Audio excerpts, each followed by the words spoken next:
Okay, class, today we're talking about the age of exploration. Go ahead and take everything off your desk but a writing utensil. Relax, it's just a video. You scared us, Mr. Frenshine. Okay, let's take a roll. Helena Weibel? Helena! Here. Amelia Skirbo? Here. Faith? She's not here. Lucas Caps? Here.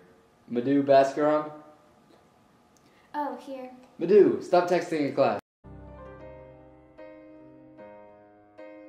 The Age of Exploration, a time of danger, discovery, adventure, and change across the globe. A turning point in history that led to the many global networks and connections which are still present in today's society. Not only did trade thrive for Europe and its trading partners, but they could still get away with wearing poofy pants and a pointy hat. Prior to the late 15th century, exploration was largely limited to land travel. Ships were utilized for Mediterranean and Indian Ocean trade routes. Otherwise, land routes like the Silk Roads connected the Middle East, Northern Africa, Europe, and Asia.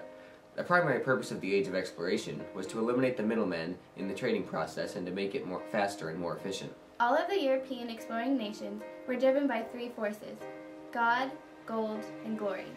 God in the sense that they wanted to spread Christianity to the natives in the New World, and gold in that they wanted to acquire a tremendous amount of wealth. Through gaining wealth and spreading religion, they hoped to achieve glory or worldwide fame.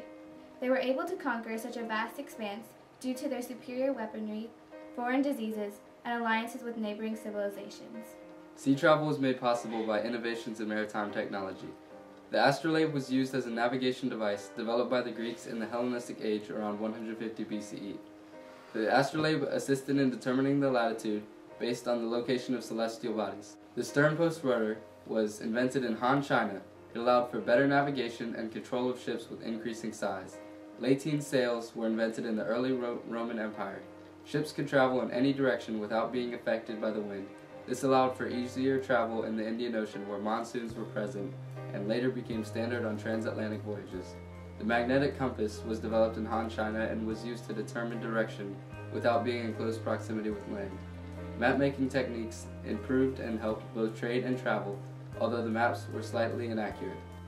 China was one of the first countries to participate in the Age of Exploration. Zheng He, a Chinese explorer during the early Ming Dynasty, was a Muslim who was brought into Ming society through conquest. He was made an aide to a Chinese prince and from there rose to power to be an admiral. As an admiral, he controlled the treasure fleet and made 7 voyages around the Indian Ocean and possibly all the way to the east coast of America. He had a treasure fleet of 300 junks, which were massive ships that were basically small floating cities. In fact, his junk were several times larger than Columbus's caravels on his voyages to the Americas.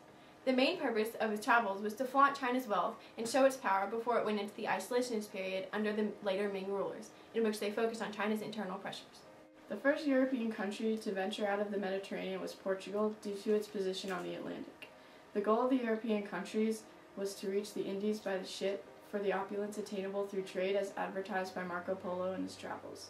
Portugal was led by a royal family that was passionate about exploration, particularly Prince Henry the Navigator. He built navigational schools to promote the idea of sea travel.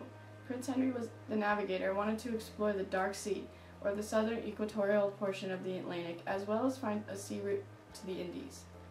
Before the Age of Exploration, people thought it contained sea monsters and other horrors.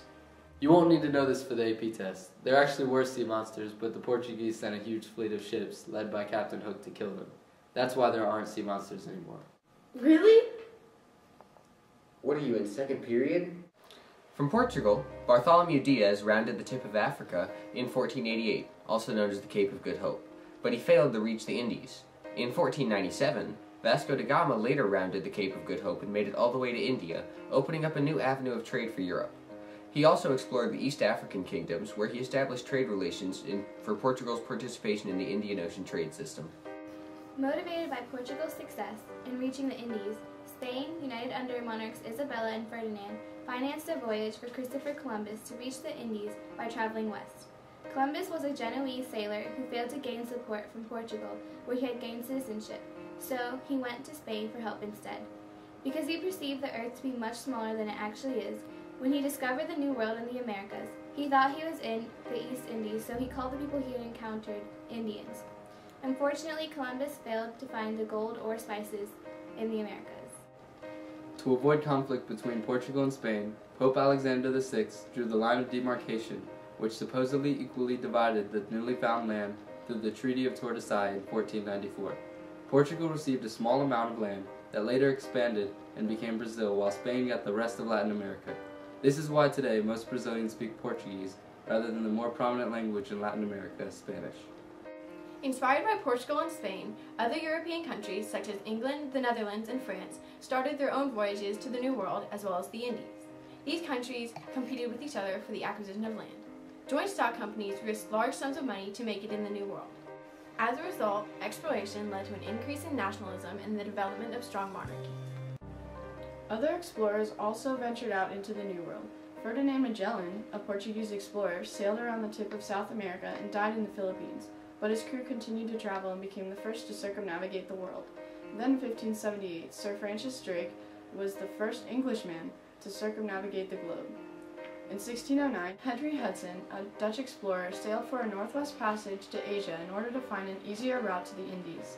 The Northwestern Passage, although it does not exist, was searched for due to inaccuracies in European countries' maps.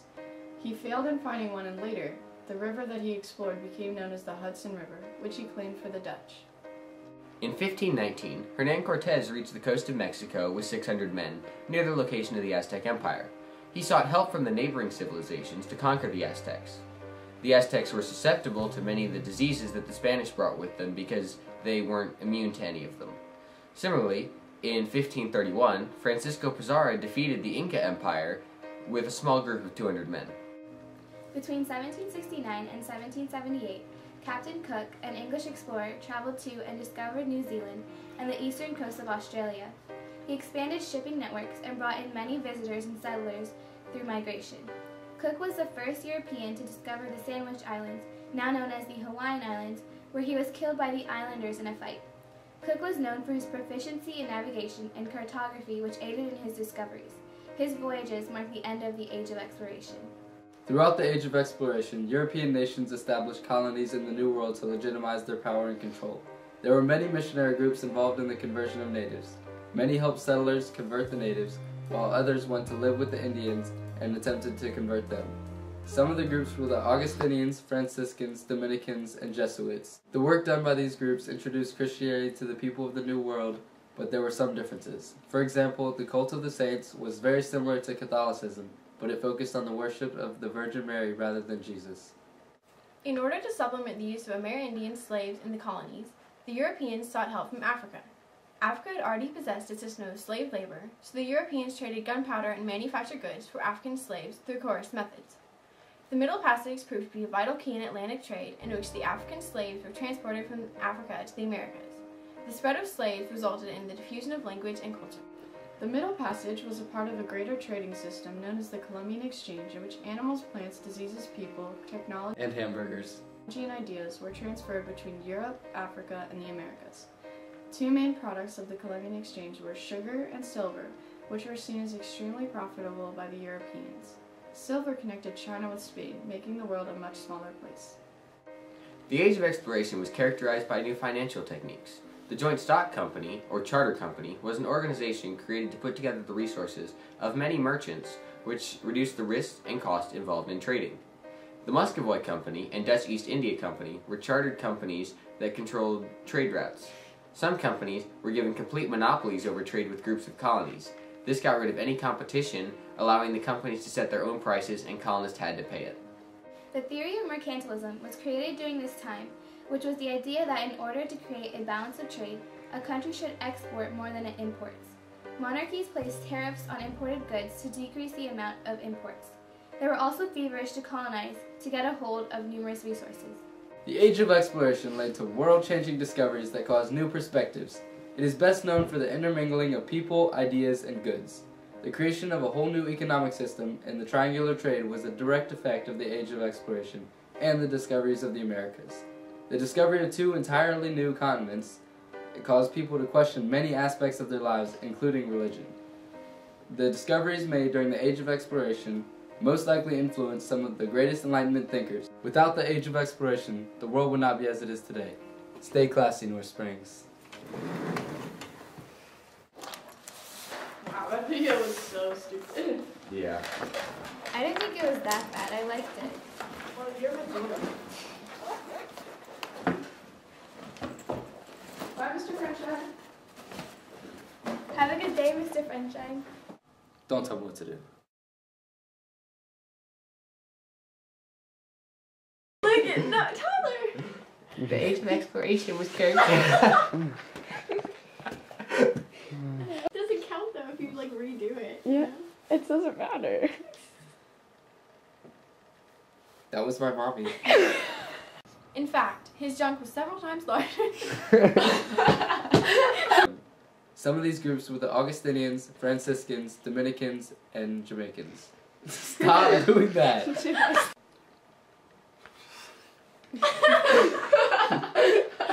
Age of exploration, European nations established colonies to legitimize their power Tap him. and control. Tap.